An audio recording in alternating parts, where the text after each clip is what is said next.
Sahabat radhiyallahu anhum adalah kaum yang syahadu at-tanzil. Selain tadi perintah Allah banyak, perintah Rasul juga banyak untuk kita mengikut kepada mereka radhiyallahu anhum. Juga mereka adalah kaum yang melihat kasus-kasus dari ayat Al-Quran yang turun, mereka tahu apa kasus yang melatar belakanginya. Maka mereka paling paham tuh ayat maksudnya apa ya.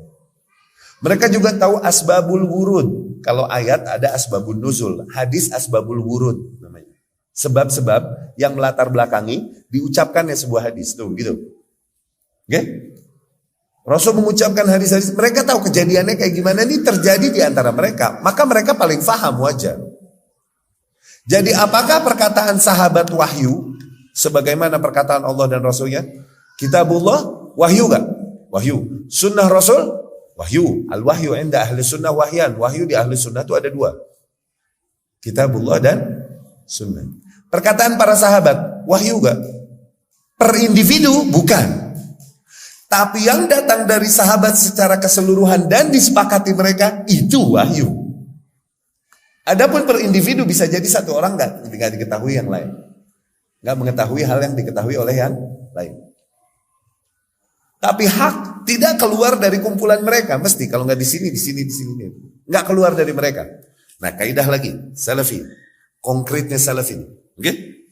Kalau di dalam satu permasalahan ternyata pendapat di antara salafus saleh, di antara sahabat tabi'in, tabi'ut tabi'in atau para imam ini, di dalam satu permasalahan cuman ada satu pendapat di antara mereka, berarti itu ijma, nggak boleh khilaf. Usul tuh bisa jadi itu poin. Tapi kalau di antara sahabat atau tabi'in ternyata ada dua pendapat salafi, artinya apa? Nggak boleh bikin pendapat ketiga. Kalau di antara mereka ada tiga pendapat, berarti nggak boleh bikin pendapat keempat. Faham?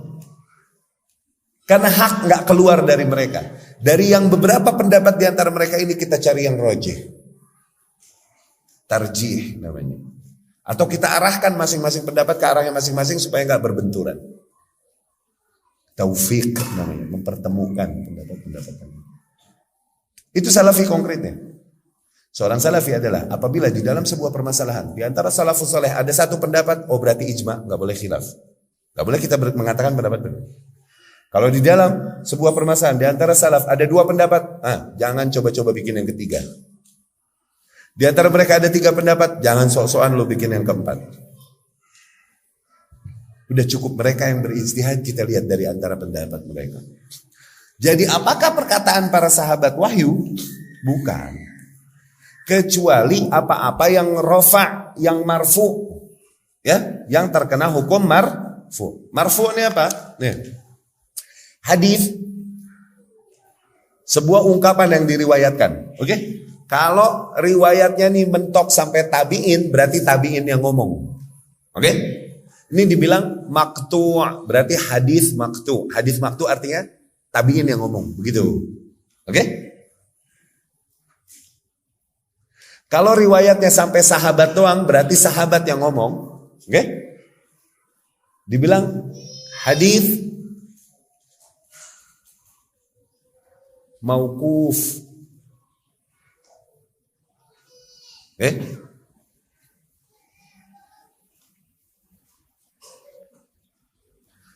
Kalau nih riwayat sampai kepada Rasul sallallahu alaihi wasallam, berarti Rasul yang ngomong, berarti dibilang hadis marfu'. Tuh.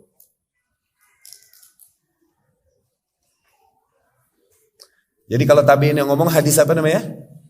Jadi jangan ngomong hadis, jangan ngomong gitu doang. Kalau dimutlakan gitu kita bilang hadis, oh berarti otomatis langsung sabda Rasul. Kalau lagi mau ngomong maksudnya adalah perkataan tabi'in, bilang hadis maktu, tuh gitu. Perkataan sahabat berarti hadis mauquf, mesti disebutin mauqufnya. Oke? Kalau sampai Rasul itu hadis dia udah hadis, atau maksudnya hadis marfu sampai kepada Rasulullah SAW.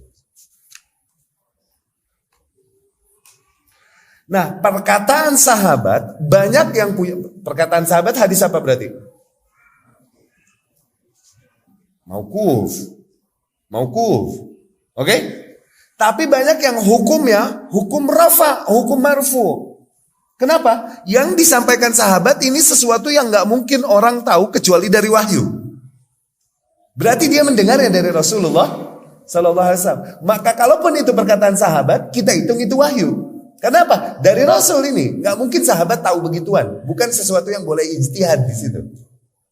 Contoh, Ibnu Mas'ud radhiyallahu anhu bilang, Inna Allah Ta'ala nazara ila qulubil ibad. Sesungguhnya Allah melihat hati para hamba. Fawajada qalba Muhammadin khaira qulubil ibad wa abarraha. Allah kemudian menemukan hati Muhammad sebaik-baiknya hati manusia dan yang paling tulus. Allah pilih untuk menjadi nabinya. Diberikan misi atasnya Rasul. Tsumma nazara ila qulubil ibad. Kemudian Allah melihat hati para hamba. Hamba lagi. Oke? Fawajada quluba ashabi Muhammadin. Dan Allah temukan hati-hati para sahabat Muhammad. Itu sebaik-baiknya hati manusia dan yang paling tulus. Allah pilih hati-hati itu untuk menemani perjuangan Rasul Sallallahu Alaihi Wasallam. Ini perkara yang boleh ijtihad gak di situ sahabat?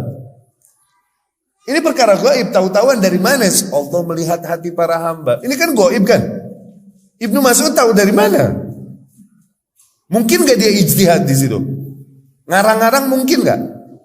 Gak mungkin. Berarti dia tahu itu dari mana? Dari sumber wahyu siapa? Dari Rasul Sallallahu Alaihi Wasallam. Maka perkataan itu kalaupun secara sanad mauquf, tapi dia punya hukum rafa, hukum marfu. Jadi perkataan sahabat tersebut terhitung wahyu. Kenapa? Ini dari Rasul pasti. Nggak mungkin dia ijtihad di sini. Tapi kalau petuah-petuah dari para sahabat, quotes dari para sahabat yang merupakan kesimpulan mereka, ya boleh kita riwayat, berarti perkataan para sahabat. Abu Darda radhiyallahu anhu bilang, kita diberikan 2 telinga dan 1 mulut. Tujuannya untuk apa? Agar kita lebih banyak mendengar daripada bicara. Ajib. Ali bin Abi Thalib radhiyallahu anhu bilang, Ahbib habibak haunamma, cintailah kekasihmu sewajarnya. Asa ayyakuna baghidak yauman ma, karena bisa jadi suatu saat dia menjadi musuhmu. Abghid baghidak haunamma, bencilah musuhmu sewajarnya. Asa ayyakuna habibak yauman ma, karena bisa jadi suatu saat dia menjadi kekasihmu. Ali Athar.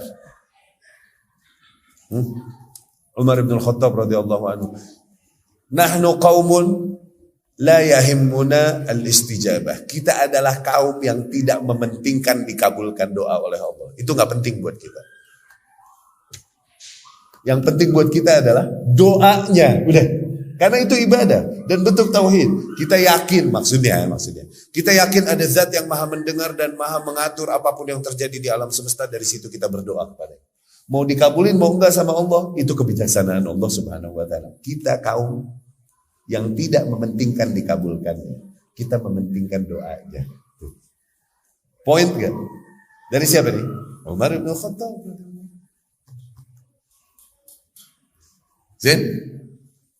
Jadi perkataan sahabat termasuk wahyu gak? Kalau hukumnya kena hukum marfu, di antara perkara-perkara yang gak mungkin datang dari ijtihad mereka, perkara-perkara gaib dan lain-lain, maka artinya itu termasuk wahyu karena datangnya dari Rasul Sallallahu Alaihi Wasallam. Adapun perkara ijtihadiyah dari mereka, maka kebenaran ada di antara mereka, nggak bakalan keluar dari antara mereka. Dari situ Al-Imam Abu Hanifah berkata, "Ma ja'ana 'anillahi war rasul fa'alal 'aini war ras." Apa-apa yang datang kepada kita dari Allah dan Rasulnya, maka di atas kepala dan mata kita, ya, sami'na wa ata'na. Wa ma ja'ana 'anis sahabah, adapun apa-apa yang datang kepada kita dari para sahabat, takhayyarna bainahum, kita pilih di antara mereka. Li'annal haqqa fi majmu'ihim, karena hak itu ada pada mereka secara kesatuan. La fi afradihim, bukan pada per individunya, bukan.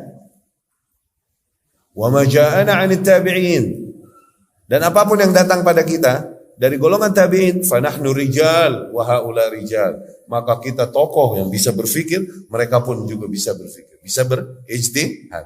Oke? Imam Hanafi ngomong demikian karena beliau rahimahullah adalah seorang tabi'in juga, maka dia bilang kalau datang dari tabi'in mah ya dia juga bisa ijtihad, gue juga bisa. Jadi gitu, iyalah dia tabi'in ngomong begitu. Ente sekarang mau ngomong, tabi'in dia laki, anda lelaki, nggak boleh, songong.